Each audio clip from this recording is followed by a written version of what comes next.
I express my heartfelt gratitude to President Xi for the warm welcome and hospitality extended to us.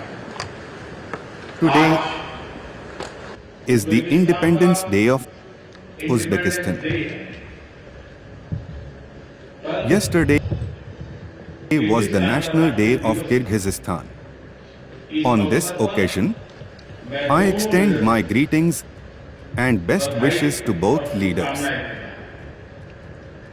Excellencies, in the last 24 years, the SCO has played a very important role in connecting the extended family of the entire Eurasian region. India has always played a constructive and positive role as an active member. India's thinking and policy regarding the SCO is based on three main pillars: S. Security, C. Connectivity, O. Opportunity. In the context of the first pillar, S, that is security, I would like to say that security, peace, and stability are the basis of the development of any country. But terrorism, separatism, and extremism are big challenges in this path. Terrorism is not just a challenge to the security of a country, but a common challenge for the entire humanity. No country, no society, no citizen can consider itself safe from it. That is why India has emphasized unity in the fight against terrorism. SCORATS has played a very important role in this. This year, India took the initiative to fight Al-Qaeda and terrorist organizations associated with it by leading the Joint Information Operation. We also proposed to increase coordination and take joint steps against radicalization. We have raised our voice against terror financing. I express my gratitude for the support received in this. Excellencies, India has been suffering the brunt of ruthless terrorism for the last 4 decades. So many mothers lost their children, and so many children became orphans. Recently, we saw a very disgusting form of terrorism in Pahalgam. I express my gratitude to the friendly countries that stood with us in this hour of grief. This attack was not only a blow to India's conscience, it was an open challenge to every country, every person who believes in humanity. In such a situation, it is natural for the question to arise: can the open support of terrorism by some countries be acceptable to us? Excellencies, we must clearly and unanimously state that no double standards on terrorism will be acceptable.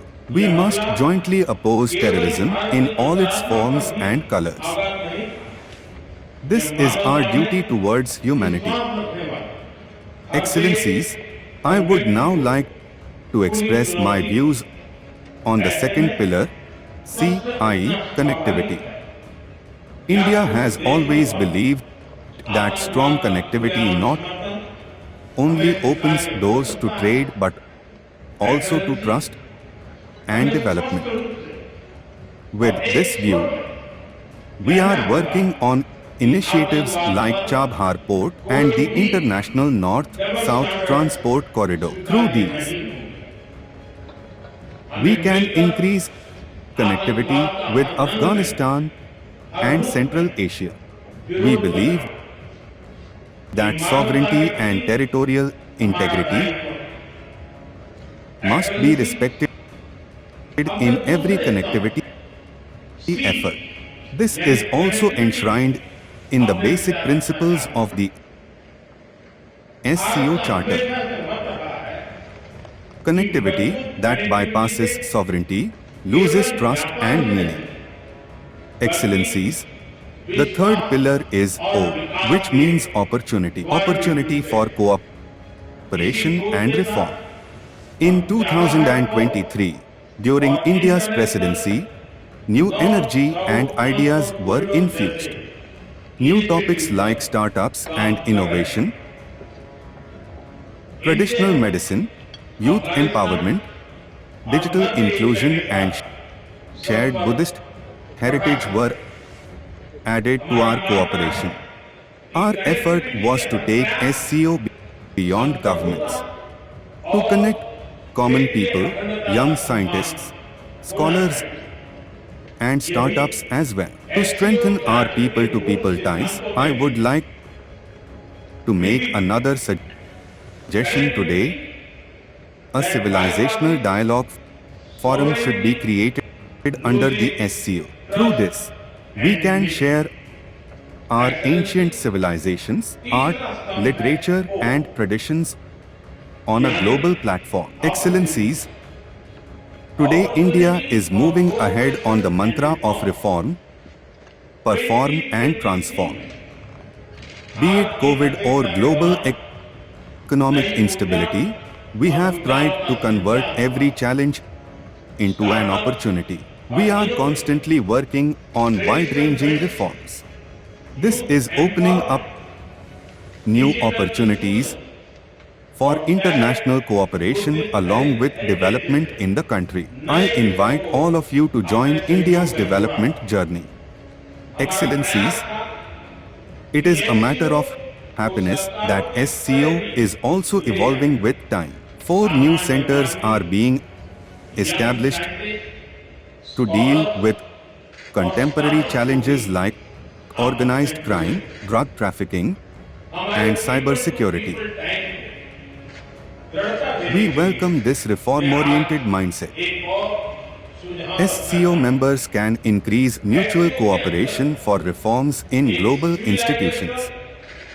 On the occasion of the 80th anniversary of the United Nations, we can unanimously call for UN reform. Keeping the aspirations of the Global South confined to outdated frameworks is a grave injustice to future generations. We cannot show the multicolored dreams of the new generation on the old black and white screen. The screen will have to be changed. SCO can become a guide to multilateralism and an inclusive world order.